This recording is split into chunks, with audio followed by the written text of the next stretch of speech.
A young princess sits by a well, tears streaming down her face as she stares at her golden ball gleaming at the bottom of the dark water. A slimy voice echoes from behind her. "I can help you, but you must promise to love me." What seems like an innocent fairy tale about kindness and transformation hides centuries of psychological manipulation, medieval power dynamics, and disturbing themes that would make modern parents think twice before reading it to their children. The Brothers Grimm didn't just collect stories. They preserved some of humanity's darkest lessons about consent, violence, and the price of promises. The year was 1812 when Jacob and Wilhelm Grimm first published a Froschknigge in their collection of German folktales. But this wasn't a story they invented for children's bedtime reading. They were academic linguists on a mission to preserve the oral traditions of rural Germany before they vanished forever. What they found in the smoky taverns and cramped cottages of Hesse wasn't whimsical entertainment. It was raw, unfiltered human psychology wrapped in supernatural packaging. The woman who told them this particular tale was Dorothea Wiemann, a middle-aged storyteller from Niedersweren who had inherited these stories from generations of peasant women. In her world, life was brutal and short. Children died regularly from disease and starvation. Women had no legal rights. Marriage was a transaction between families, not a romantic choice. When Dorothea spoke of princesses and frogs, she wasn't describing fantasy. She was encoding the harsh realities of survival in a world where keeping your word could mean the difference between life and death. The original German version contained details that would make modern readers uncomfortable. The princess wasn't a sweet, innocent girl learning about kindness. She was a spoiled aristocrat who viewed promises as disposable when made to those beneath her social station. The frog wasn't a charming prince waiting for true love's kiss. He was a desperate creature making increasingly aggressive demands on someone who had already demonstrated her capacity for cruelty. But here's what makes this even more disturbing. This story was told to children as a warning. In medieval Germany, breaking an oath wasn't just morally wrong. It could get you killed. Communities were held together by complex webs of promises and obligations. A person's word was their bond because formal legal systems barely existed. When parents told their children about the princess who tried to break her promise to the frog, they weren't teaching about magical transformation. They were teaching about the violent consequences that awaited those who thought they could escape their commitments through deception and cruelty. Jacob and Wilhelm Grimm weren't just collecting pretty stories for a children's book. They were anthropologists documenting the psychological landscape of a civilization that had survived centuries of war, plague, and famine. Their methodology was meticulous and unsentimental. They recorded exactly what they heard, including the violence, sexual undertones, and moral ambiguity that made these tales effective teaching tools for harsh realities. When they interviewed storytellers like Dorothea Wiemann, they discovered that fairy tales served multiple functions in peasant communities. They were entertainment during long winter nights, but more importantly, they were psychological survival guides. Each story contained coded information about navigating dangerous social situations, understanding power dynamics, and recognizing the consequences of different choices. The Frog Prince wasn't about romance. It was about what happens when social contracts break. The brothers documented several versions of the frog tale, each with regional variations that revealed different cultural anxieties. In some versions, the princess's father plays a more prominent role, representing patriarchal authority that could force compliance with unwanted arrangements. In others, the frog's demands become progressively more invasive, testing how far the princess would go to avoid keeping her promise. These weren't accidental variations, they were sophisticated explorations of power, consent, and survival. What's particularly chilling is how the Grimms noted the storytellers' attitudes toward their own narratives. These weren't people who believed in magic frogs and fairy tale transformations. They were pragmatic survivors who understood that their stories contained essential truths about human nature. When they told children about the princess who threw the frog against the wall, they weren't advocating violence. They were acknowledging that sometimes, in desperate situations, violence becomes the only available option for breaking free from unwanted obligations.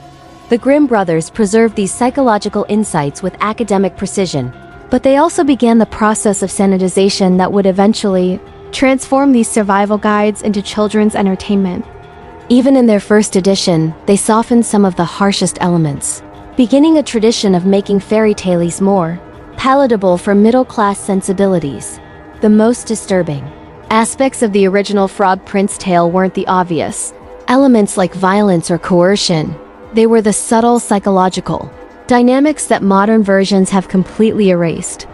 In the earliest versions collected by the Grimms, the story contained explicit references to the princess's sexual anxiety and the frog's predatory behavior that went far beyond simple requests for companionship. The original frog didn't just want to eat from the prince's plate and sleep in her bed. He demanded specific forms of physical intimacy that would have been clearly understood by medieval audiences as sexual in nature. The princess's revulsion wasn't just about his amphibian appearance. It was about being forced into physical contact with a creature that represented everything she found disgusting and threatening. When the frog insisted on sleeping in her bed, he wasn't asking for a place to rest. He was asserting a husband's rights over a wife's body. Medieval audiences would have recognized this as a story about arranged marriage and marital rape. The princess's situation mirrored that of countless young women who found themselves legally bound to men they found repulsive, with no socially acceptable way to escape their obligations. The frog's transformation after being thrown against the wall wasn't magical redemption. It was wish fulfillment fantasy for women trapped in unwanted marriages. Even more disturbing is what the story reveals about medieval attitudes toward consent and violence. The princess's act of throwing the frog against the wall was simultaneously portrayed as wrong. She broke her promise, and necessary. It was the only way to escape an intolerable situation. This moral ambiguity wasn't accidental. It reflected the impossible choices faced by women in a society where they had no legal recourse against unwanted male attention or coercion. The Grimm brothers recognized the psychological sophistication of these elements, but they also understood that preserving them exactly as told would make their collection unpublishable in their increasingly bourgeois society. So they began the process of transformation that would eventually turn this dark exploration of power and survival into a sanitized lesson about keeping promises and finding true love. But the darkness remains, hidden just beneath the surface, waiting to be rediscovered by anyone willing to look beyond the fairy tale facade.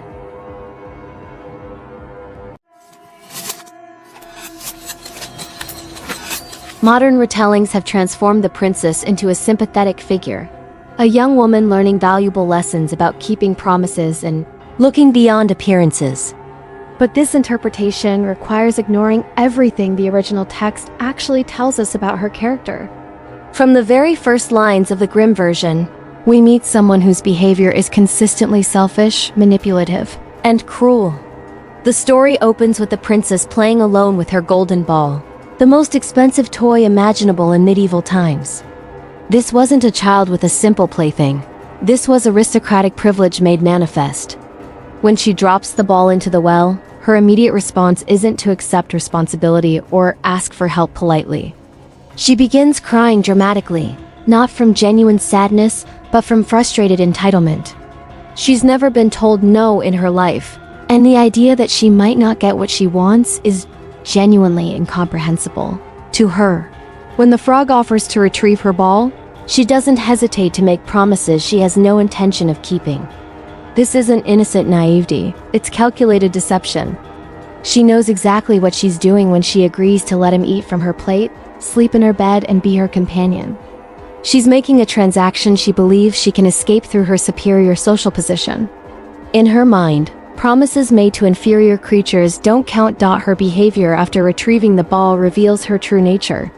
She doesn't just forget about the frog, she actively runs away, hoping to escape her obligations through simple avoidance. When he follows her to the palace, she doesn't feel guilt or embarrassment about breaking her word. She feels annoyed that her scheme hasn't worked. She's not a victim of unfortunate circumstances. She's a con artist whose mark has refused to stay conned. The most telling moment comes when her father asks about the frog's presence. She could tell the truth and accept the consequences of her actions.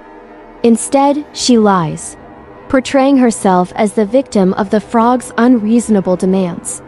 She deliberately manipulates her father's protective instincts, hoping to use his authority to solve a problem created by her own dishonesty. This isn't the behavior of an innocent girl, learning hard lessons. It's the calculated manipulation of a skilled narcissist. What makes the princess truly disturbing isn't her initial selfishness, it's how her behavior escalates as the frog continues to hold her accountable for her promises. Each interaction reveals new depths of cruelty and entitlement that would be recognizable to anyone who has dealt with narcissistic personality disorder. When forced by her father to honor her agreement, she doesn't accept the situation gracefully or try to make the best of it. Instead, she begins a campaign of passive-aggressive torture designed to make the frog so miserable that he'll release her from her obligations voluntarily. She allows him to eat from her plate, but makes it clear through her expressions and body language how disgusting she finds his presence. She's not just reluctantly fulfilling her promise, she's weaponizing her compliance to inflict psychological pain. The escalation becomes more obvious when the frog asks to sleep in her bed. This is the moment when many modern readers begin to sympathize with the princess, assuming that her revulsion is natural and her resistance justified. But the original text makes it clear that she agreed to this arrangement before she received any help. She's not being asked to accept new terms. She's being held to the agreement she voluntarily made. Her horror isn't about unexpected demands. It's about being forced to face the consequences of her own choices. Her behavior in the bedroom reveals the full extent of her psychological cruelty. She doesn't just reluctantly share her space with the frog. She subjects him to a night of verbal abuse and emotional torture. She makes it clear that his presence disgusts her, that she considers him beneath her notice, and that she's looking for any opportunity to escape her obligations. This isn't innocent revulsion. It's calculated psychological warfare. The pattern becomes unmistakable when we realize that every escalation of cruelty follows the same structure. The frog asks her to honor a commitment she already made. She initially refuses, her father forces compliance, and she retaliates by making the experience as miserable as possible for everyone involved. She's not learning lessons about kindness or personal growth. She's becoming increasingly vicious as her attempts to escape accountability fail. The climactic moment when the princess throws the frog against the wall is often interpreted as a desperate act of self-defense or the breaking point of an innocent girl pushed too far. But when we examine this act within the context of everything that came before, it reveals something much darker. This is the violent culmination of a sustained campaign of cruelty by someone who has never learned to accept responsibility for her actions. The build-up to this violence is crucial. The frog hasn't threatened her or made any demands beyond what she originally promised. He hasn't escalated his requests or become aggressive. His only crime is refusing to release her from commitments she made voluntarily. But in the princess's mind, this persistence represents an intolerable challenge to her authority. She's not acting in self-defense. She's lashing out at someone who dares to treat her as if her word has meaning. The violence itself is particularly revealing. She doesn't push the frog away or ask for help from her father. She picks up a living creature and hurls it against a stone wall with the intention of causing maximum damage. This isn't a moment of panic or fear, it's a calculated act of extreme violence designed to permanently silence someone who has become inconvenient. The fact that fairy tale convention transforms this into a positive outcome doesn't change the psychological reality of what we're witnessing. What makes this even more disturbing is her complete lack of remorse or surprise at her own actions. She doesn't immediately rush to help the injured frog or express horror at her own violence. Her first emotion after committing this act isn't guilt or fear. It's satisfaction that she's finally found a way to escape her obligations. The transformation that follows is convenient for the story's magical logic, but it shouldn't obscure the fact that she was perfectly prepared to live with having killed someone rather than honor her commitments. The princess's arc isn't about learning to see past appearances or discovering the value of keeping promises. It's about a narcissistic personality finding increasingly extreme ways to avoid accountability, until violence becomes her final solution. The fact that this violence is rewarded with a handsome prince doesn't redeem her character. It reveals the story's disturbing message about power, privilege, and the ultimate ineffectiveness of moral constraints on those wealthy enough to escape consequences.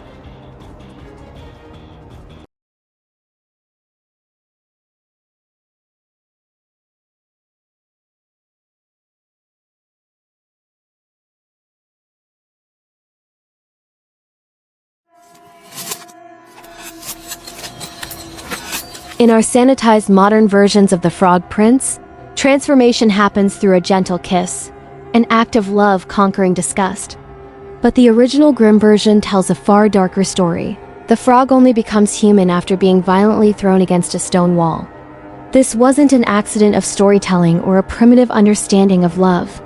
It was a deliberate reflection of medieval Christian theology that viewed suffering as the primary path to redemption. Medieval Europe was saturated with the belief that spiritual transformation required physical torment. Saints achieved holiness through self-flagellation. Martyrs found salvation through torture. And even ordinary people believed that suffering in this life would reduce their time in purgatory. The frog's transformation through violence wasn't shocking to medieval audiences. It was theologically consistent with everything they understood about how souls were purified and redeemed. But there's something even more disturbing at work here. The frog doesn't transform through his own chosen suffering, like a medieval saint practicing asceticism. He transforms through violence inflicted by someone else, specifically by the person who has already demonstrated her capacity for cruelty and deception. This suggests that the story isn't really about his redemption at all. It's about her power to inflict the suffering that triggers transformation. The mechanics of this transformation reveal the story's deeper psychological truth. Change happens not through gentle persuasion or gradual acceptance, but through moments of extreme crisis that shatter existing patterns. The frog's amphibian form represents not just physical ugliness but psychological stagnation. He's trapped in a state where he can only make demands and hope for compliance. Only when faced with the possibility of death does he break free from this limitation. This connects to broader medieval understandings of human nature. People were seen as fundamentally resistant to change, requiring external force to overcome their natural inertia. The frog's transformation through violence validates this worldview. He needed to experience the ultimate threat to his existence before he could access his true nature.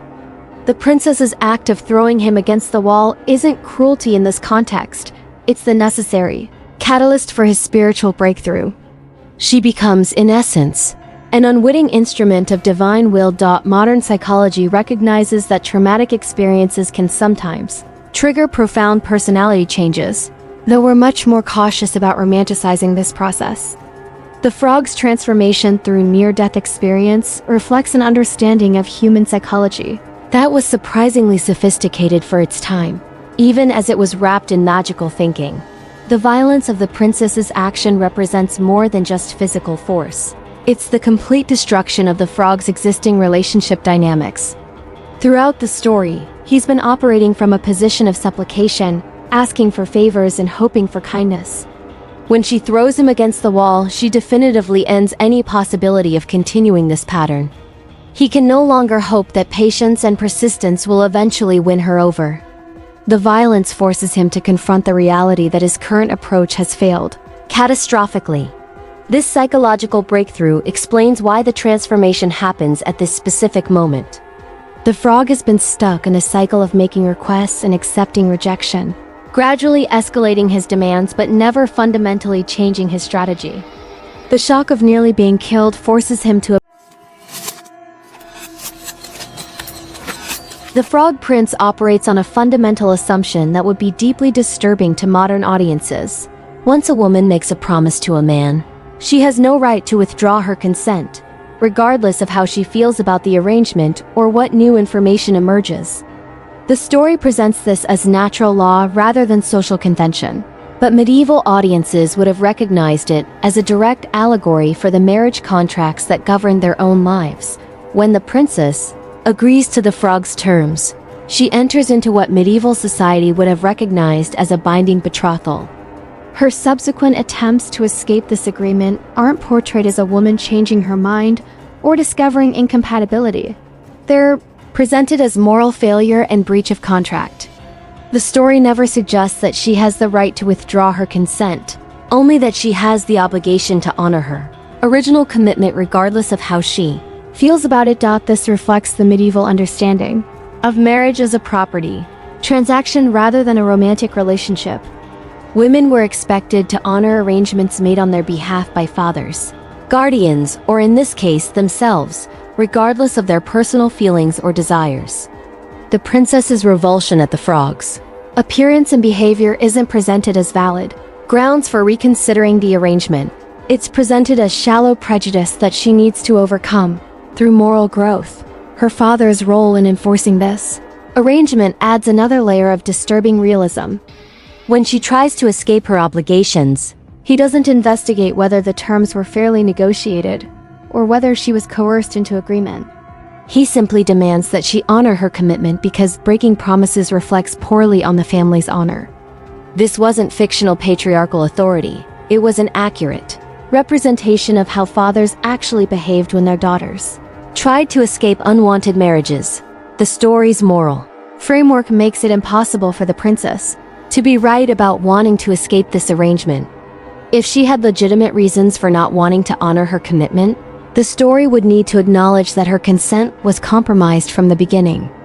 Instead, it treats her resistance as character flaws that need to be corrected through external pressure and eventual acceptance of her situation. The frog's progression from asking for food to demanding bed access follows a pattern that would have been immediately recognizable to medieval audiences as the standard progression of marital rights. He doesn't start by asking for the most intimate access. He begins with smaller requests that establish the principle of his right to make demands on her body and space. First, he asked to eat from her plate. This might seem innocent, but sharing food was a deeply intimate act in medieval society, reserved for family members and close companions. By forcing her to share her meal, he establishes his right to access her most basic daily activities. Her disgust at this arrangement isn't about hygiene, it's about having her personal boundaries systematically violated by someone she finds repulsive. Next, he demands access to her bed. The sexual implications would have been unmistakable to medieval audiences, but the story presents this as a reasonable escalation from his previous requests. He's not asking for something new, he's simply expanding his existing rights to include the most private aspects of her life.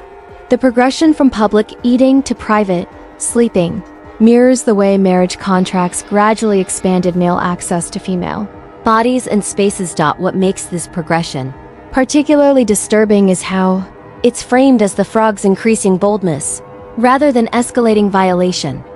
Each new demand is presented as natural growth in their relationship rather than additional imposition on her autonomy.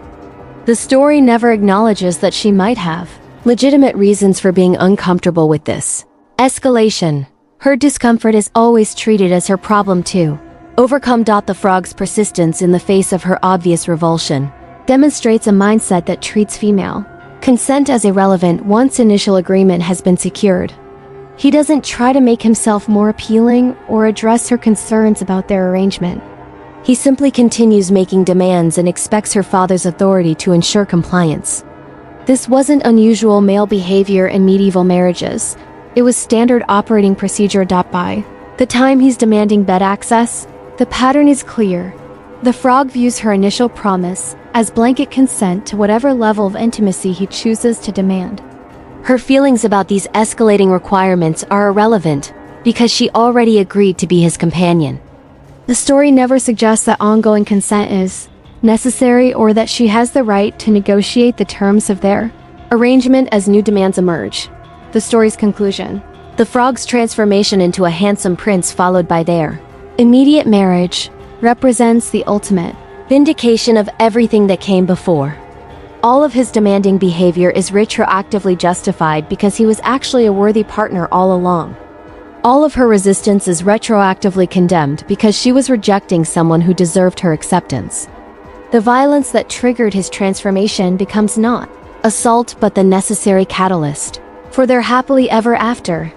This moral framework creates a profoundly disturbing message about consent and resistance.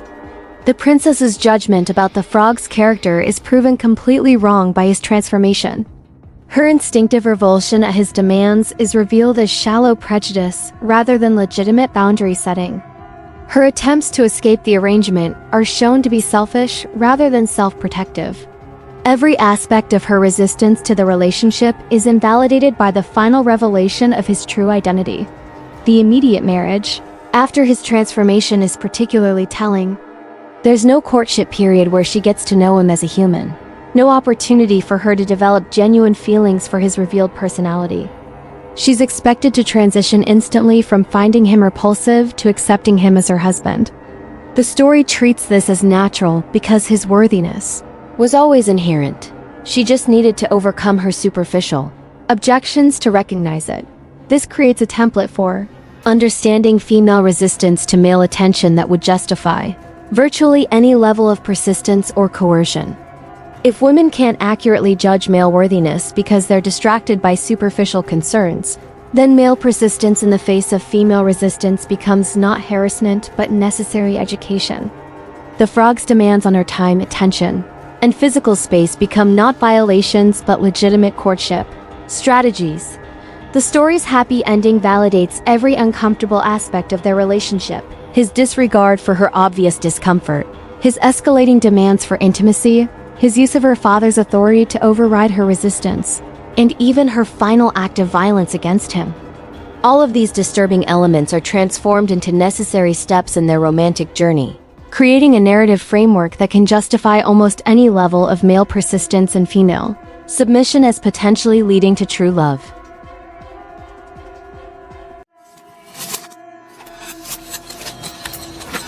When Disney and other modern adaptations transformed the violent transformation scene into true love's kiss, they thought they were making the story more appropriate for children. But this sanitization actually created a more insidious problem. It preserved all of the story's disturbing power dynamics while hiding them behind a veneer of romantic acceptability. Modern children are still learning the same lessons about persistence, consent, and transformation. They're just learning them in ways that are harder to recognize and critique. The kiss transformation creates a particularly problematic message because it suggests that the princess's change of heart is voluntary and romantic, rather than coerced through violence. In the original version, her violent act was clearly wrong, even if it produced positive results. But when her acceptance is portrayed as chosen love, it validates everything that led to that moment. The frog's persistence stops looking like harassment and starts looking like romantic devotion. That was eventually rewarded.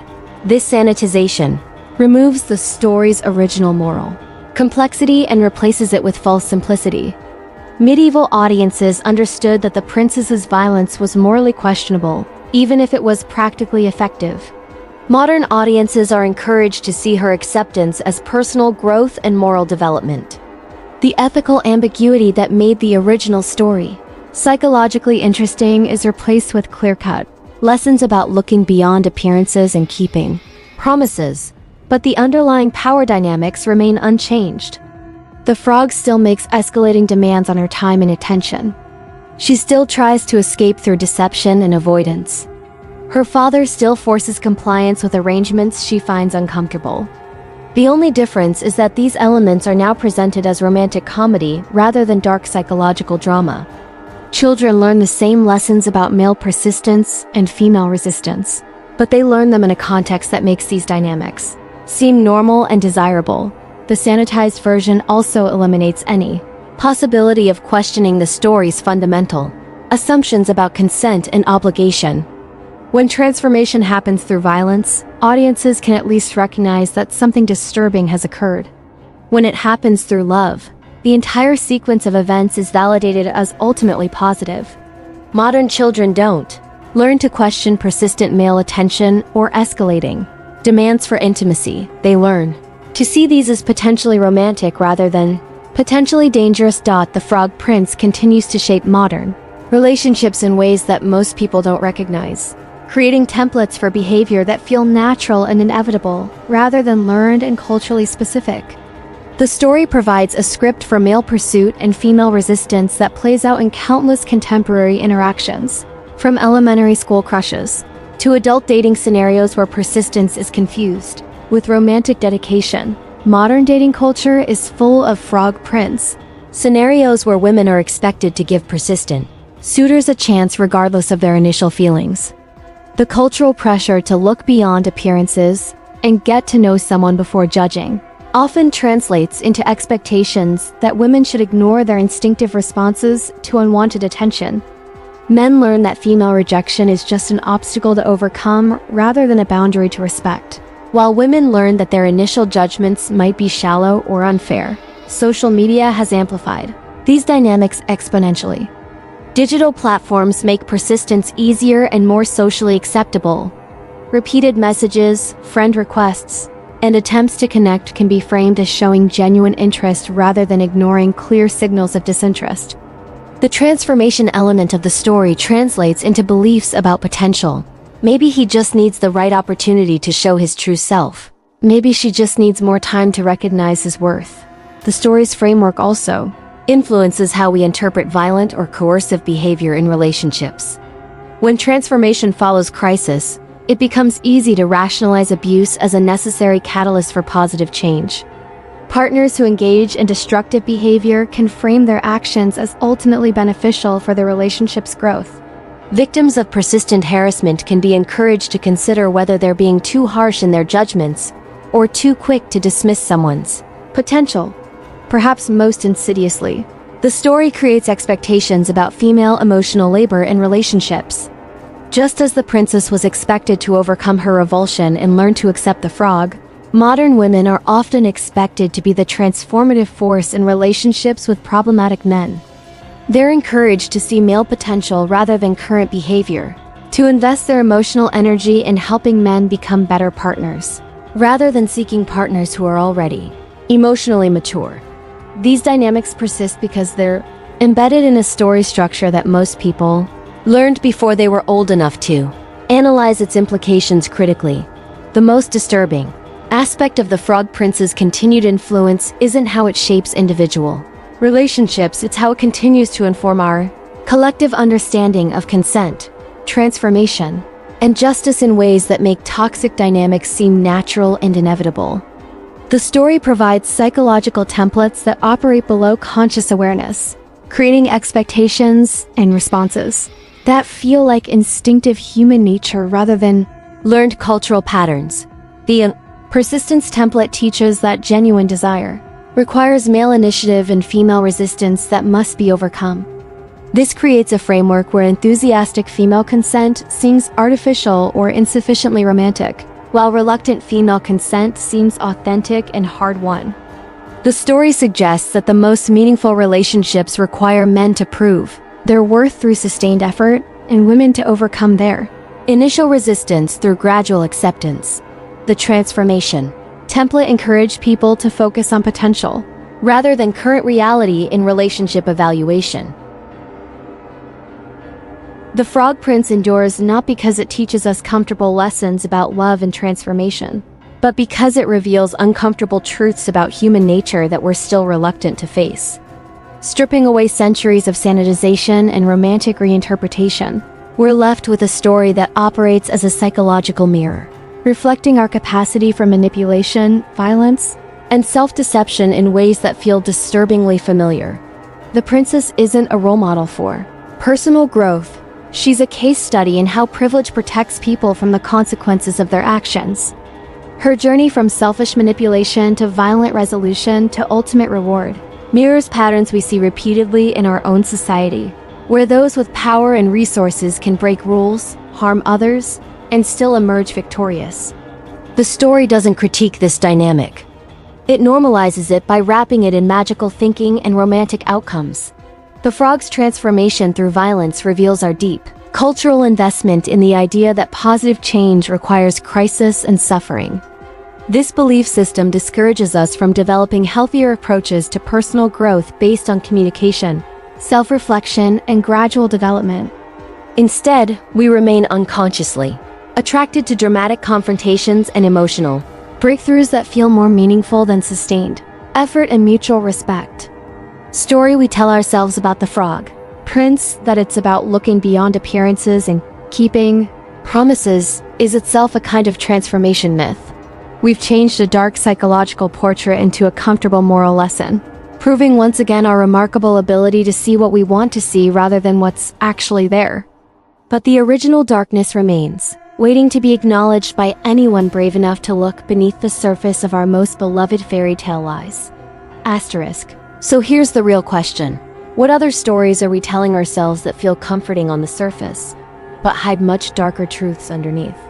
The Frog Prince isn't unique in this deception, it's just one example of how our most cherished cultural narratives often contain psychological patterns that we never consciously endorse. Think about the fairy tales you grew up with, the movies that shaped your understanding of romance, the stories that taught you what love and relationships should look like.